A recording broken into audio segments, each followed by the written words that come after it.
Tidak ada barang yang hilang dari kasus pembunuhan seorang anak 9 tahun di Cilegon, Banten. Kemudian apa sebenarnya motif dalam kasus ini? Kita akan bahas bersama dengan Guru Besar Kriminologi FISIP Universitas Indonesia, Adrianus Meliala. Selamat pagi, Prof. Adrianus. Selamat pagi, Mas Primana.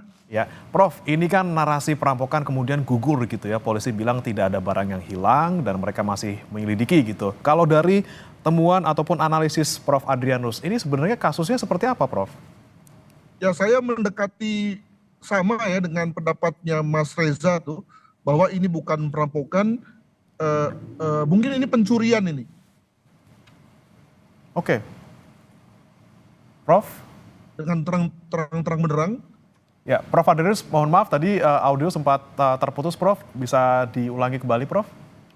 Ya, jadi saya agak sama dengan pendapatnya Mas Reza bahwa korban itu bukanlah target, tetapi lebih kepada orang yang berada dalam lintasan kegiatan sang pelaku. Pelakunya mau berbuat apa? Bisa berbuat rampok atau mencuri. Saya menduga ini adalah pencurian ini. Pencurian diam-diam, di mana kemudian pelaku tidak mau memperlihatkan jati dirinya, tapi kemudian anak korban muncul. Ya, karena itu rumahnya ya, mungkin dia sedang main, maka kemudian dalam rangka untuk menutupi jati dirinya, menutupi kekagetannya, maka kemudian dia menyerang korban secara berlebihan, sebagaimana disebutkan bahwa pada tubuh korban ada beberapa tusukan. Bayangkan anak kecil kena beberapa tusukan kan itu sudah lebih dari cukup ya. Hal mana kemudian langsung mengakibatkan kematian, dan kelihatannya juga beberapa tusukan itu tidak tusukan yang fatal. Terbukti bahwa yang bersangkutan masih hidup dan bisa sempat dibawa ke rumah sakit, namun kemudian meninggal dalam perjalanan. Demikian. Nah, ini kalau misalnya kita bilang ini soal pencurian yang mungkin gagal gitu ya, Prof ya. Tapi ini kan ada kejanggalan juga terkait dengan keberadaan ART maupun Satpam yang seharusnya kalau secara logika gitu di dalam rumah mewah yang semewah itu, masa tidak ada orang lain sih di dalam rumah itu. Nah, Anda juga melihat ada kejanggalan di sana, Prof? Betul, jadi lanjutan daripada bahwa bahwa ini adalah kegiatan pencurian, maka bisa diduga bahwa pencurian itu dilakukan oleh orang dalam, ya. Oleh orang dalam bisa tadi ART atau Satpam, atau mungkin juga tamu yang datang tanpa termonitor oleh Satpam di perumahan. Nah, tentu orang itu bukanlah orang lain ya, bisa saja saudara, bisa saja kenalan lama yang kemudian bisa diterima diterima bertamu dan tidak menimbulkan kecurigaan. Lalu kemudian dalam prosesnya di situ dia mulai mencuri, kemudian ternyata dalam ruangan misalnya begitu ada anak yang kemudian melihat dan kemudian dibunuhnya. Jadi saya menduga bahwa ini bukan orang lain, bukan orang jauh ya. Dan saya juga sudah menduga bahwa polisi tentu memiliki feeling untuk itu, memiliki semacam dugaan untuk itu. Namun kemudian polisi tentu memastikan ya dengan cara membuat satu proses interogasi dan juga selidik TKP yang baik untuk kemudian sampai pada satu kesimpulan. Demikian. Tapi Prof, jika misalnya memang benar gitu ya, ini kemudian adalah kasus pencurian yang gagal karena ada saksi seorang anak gitu yang kemudian menyaksikan, kemudian dihabisi biar tidak nyebar gitu soal pencurian ini. Tapi kenapa kemudian harus ada 19 tusukan di sana, ada 3 luka memar di sana? Apakah ada juga motif dendam dalam kasus ini, Prof, kalau Anda melihatnya? Ya tentu pada tahap ini, apalagi kita sebagai pengamat ya tentu bisa saja membuka kemungkinan itu. Nah, masalahnya adalah bahwa kalau itu adalah tindakan yang terutama karena motif dendam, maka pertanyaannya adalah bahwa apakah benar selama ini ada hubungan yang kurang baik antara pelaku dengan keluarga, sehingga kemudian lalu ada satu pencetus yang luar biasa yang bersifat emosional dan kemudian meletup demikian rupa, sehingga kemudian lalu melahirkan satu kemarahan, satu ledakan emosi, berbuah pada 19 tusukan gitu ya. Nah, mungkin saja pada titik ini hal itu terjadi. Saya tidak menafikan, apalagi ketika ada kemungkinan misalnya ART atau supir atau tukang potong taman lah dan seterusnya, itu kemudian lalu mengalami ketersinggungan dengan keluarga, mungkin sekali terjadi ya. Hal mana kemudian anak menjadi sasaran kemarahan tersebut. Demikian. Nah, tapi Prof, mungkin selain tadi alasan terkait mungkin ada juga nih soal CCTV yang kemudian kok tidak ada gitu ya, dan juga ada kemungkinan karena ART dan juga Satpamnya tidak ada, kemudian ini bisa diduga mereka menjadi pelakunya. Selain itu apa sih, Prof, yang memperkuat kalau misalnya memang benar ini diduga dilakukan oleh orang dalam? Jadi saya bayangkan bahwa dengan TKP yang seperti ini kan tentu TKP mudah ya. polisi itu tentu harus segera in control ya, mengendalikan situasi, segera mewawancarai para orang-orang yang diduga itu, lalu dengan cara terpisah dan kemudian melakukan cross check ya. Jadi oke lah tidak ada CCTV, tapi dengan adanya satu keterangan yang bersifat konfirmasi dari satu dengan yang lain, maka sebetulnya polisi bisa menduga pada titik ini, jam ini, di lokasi ini ada apa, begitu ya.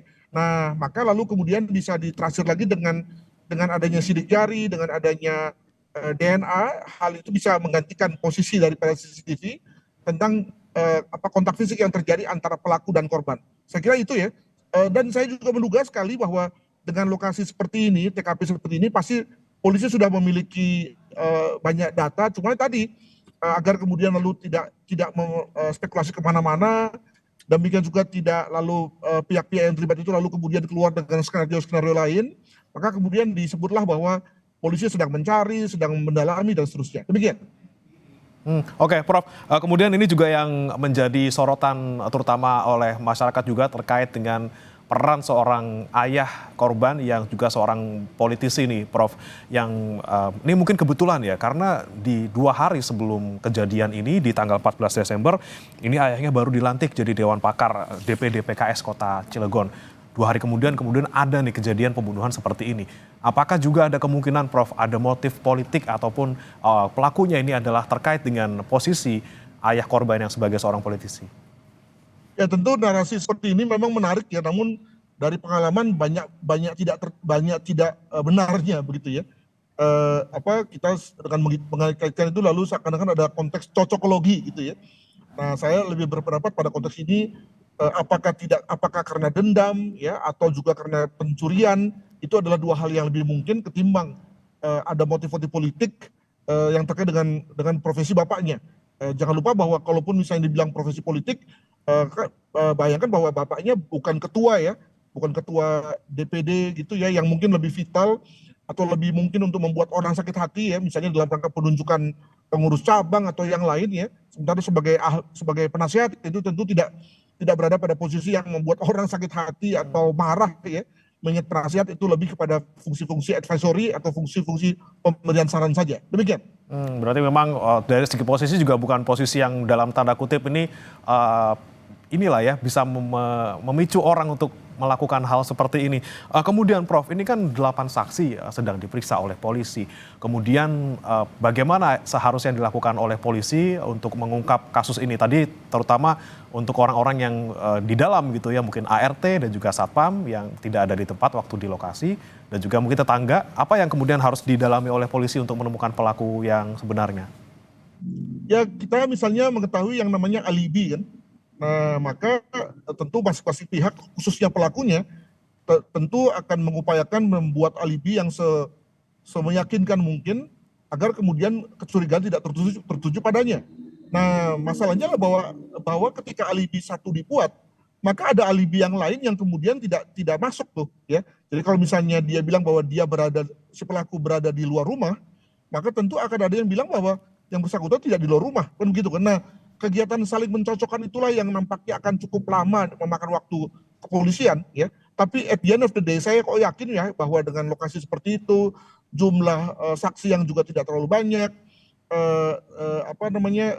apalagi dengan TKP yang sudah di-seal ya, sudah di polis lain, maka tentu cepat atau lambat polisi akan tahu siapa pelakunya. Demikian.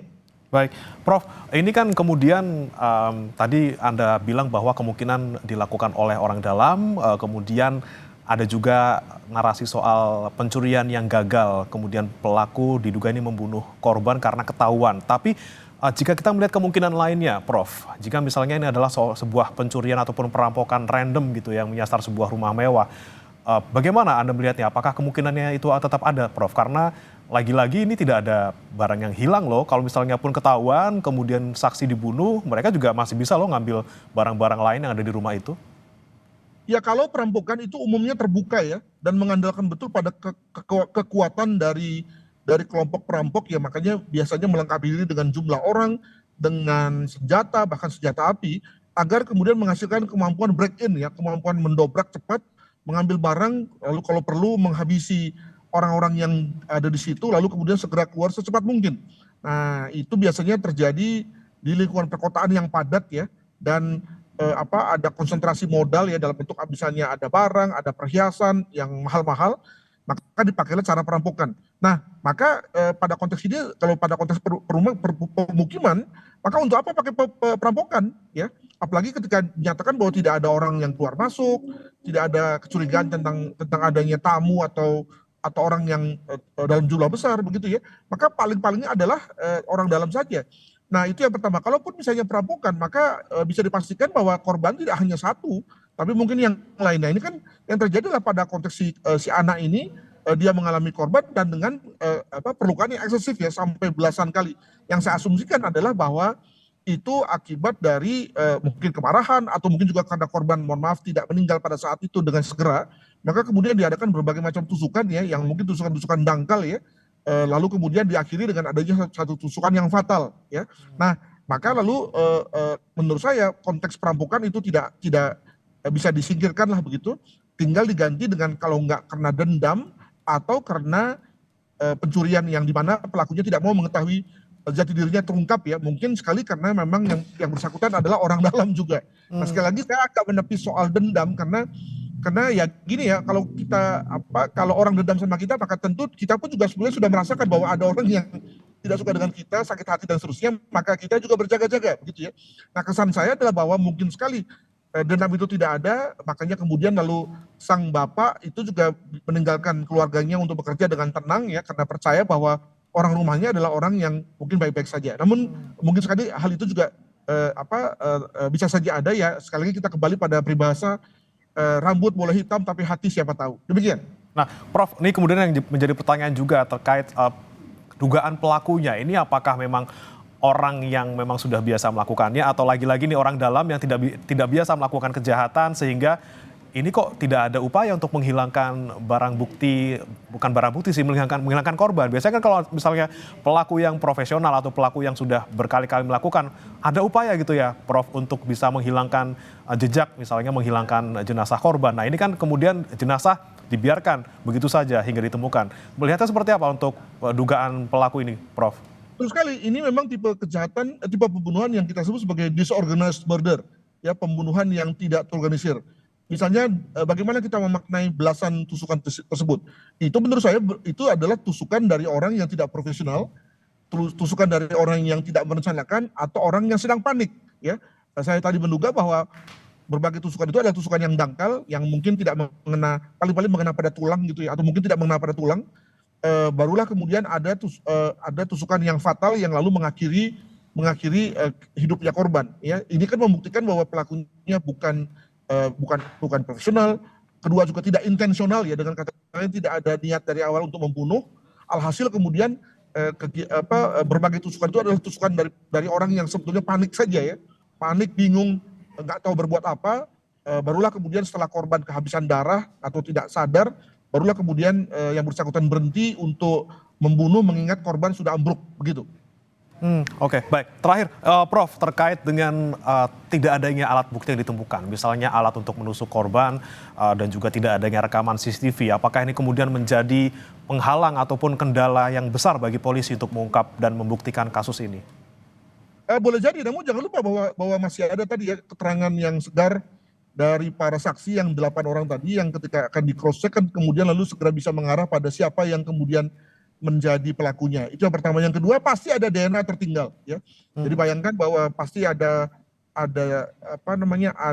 rambut yang jatuh, ada mungkin bekas kuku ya, mungkin ada pergulatan begitu ya dari korban dan pelaku, dan itu bisa kemudian diekstraksi untuk menjadi informasi tentang DNA-nya. Dan yang ketiga juga, kalau kita bicara mengenai beberapa rekam jejak ya, maka siapa sih yang paling punya motif dari semua itu? Apakah misalnya karena ada ART yang mungkin punya utang atau apa gitu ya, yang lalu bisa kemudian dianggap sebagai satu jembatan keledai ya dalam rangka mencari tahu siapa pelakunya. Mungkin begitu. Baik, DNA yang tertinggal di TKP dan juga lagi-lagi kemungkinan motif dari orang-orang terdekat ini bisa digunakan ya, Prof, untuk mengungkap siapa pelaku sebenarnya. Terima kasih Profesor Adrianus Meliala, Guru Besar Kriminologi FISIP Universitas Indonesia, sudah bergabung bersama kami di Sapa Indonesia Pagi. Selamat pagi, Prof. Terima kasih.